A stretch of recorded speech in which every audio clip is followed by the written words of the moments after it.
नेमकं आज आहे 21 नोव्हेंबर 2024 आणि या ठिकाणी माझ्या ह्या चनाचा 18 एकरच्या प्लॉटला भेट देण्यासाठी आमच्या गावातले नाथसीडचे अधिकारी माऊली डक आणि धानुका सीड्स कंपनीचे अधिकारी हे या ठिकाणी खास करून चण्यासाठी या ठिकाणी आलेले आहेत आणि पाहू शकता हे माझा 18 एकरचा चणा आहे आणि या ठिकाणी आलेले आहेत आणि त्यांनी पीक पाहणी केली आणि पिकामध्ये मर आहे का काय हे त्यांनी सगळं पाहणी करत आहेत.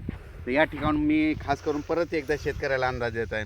राज्यातल्या सर्व शेतकऱ्याला सांगायचं होतं की राज्यामध्ये सध्या जवळपास आता सांगायचं झालं तर म्हणजे 29 नोव्हेंबरपर्यंत हवामान कोरडं राहणार आहे, थंडी राहणार आहे म्हणून हा अंदाज लक्षात द्यायचा.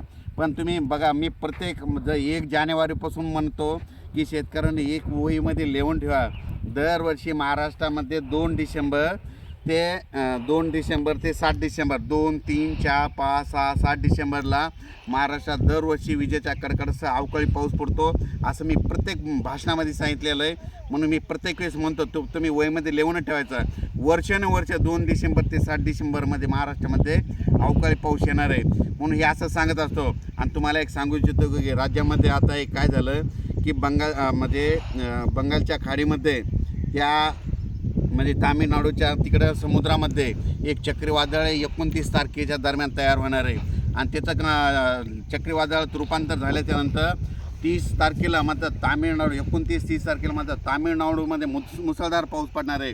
पण तेच पाऊस काय होणार आहे तसा आंध्राकडे येईल. ते आंध्रापासून तसे तेलंगणा आणि तसेच आपल्या मराठवाड्याकडे महाराष्ट्राकडे मात्र 1, 2, 3 तारखेदरम्यान याची शक्यता आहे म्हणून हा अंदाज लक्षात घ्यायचा.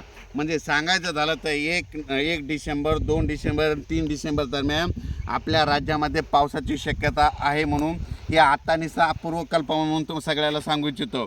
ज्यांची शेतीचे कामे करायची असेल तर तुम्ही तुमचे करू शकता. कारण की राज्यामध्ये 1, 2, 3 डिसेंबर दरम्यान वातावरण खराब होणार आहे आणि पाऊस येण्याची शक्यता आहे म्हणून हे पूर्वकल्पना म्हणून अंदाज येणार आहे. पण मी प्रत्येक वेळेस म्हणत असतो दरवर्षी शेतकऱ्यांनी लक्षात घ्यायचं 2 डिसेंबर ते 7 डिसेंबर दरम्यान राज्यामध्ये अवकाळी पाऊस असतो.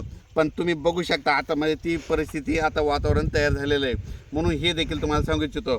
आणि या ठिकाणी मी शेतकऱ्यांमध्ये हे धानुका कंपनीचे अधिकारी तर ते म्हणले की तुमच्या प्लॉटमध्ये मर आहे म्हणून या ठिकाणी त्यांनी मला या ठिकाणी दाखवले आणि या ठिकाणी त्यांनी पीक पाहणी करण्यासाठी या ठिकाणी आलेले आहेत आणि त्याच्यामुळे खास करून शेतकऱ्याला चण्यामधून देखील व्हिडिओ दिलेला आहे. शेतकऱ्याला सांगतो की शेतामध्ये समजा एखाद्या झाडाला जर मर असेल तर हे झाडं काय करायचे उपटून घ्यायचे आणि शेताच्या धुऱ्यावर नेऊन टाकून द्यायचे. असं केल्याच्यानंतर तुमचे मर थांबून जाते.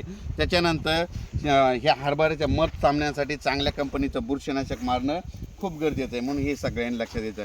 पण राज्यातल्या सर्व शेतकऱ्याला सांगायचं की राज्यामध्ये 29 तारखेपर्यंत हवामान कोरडं राहणार आहे, पाऊस काय नाही.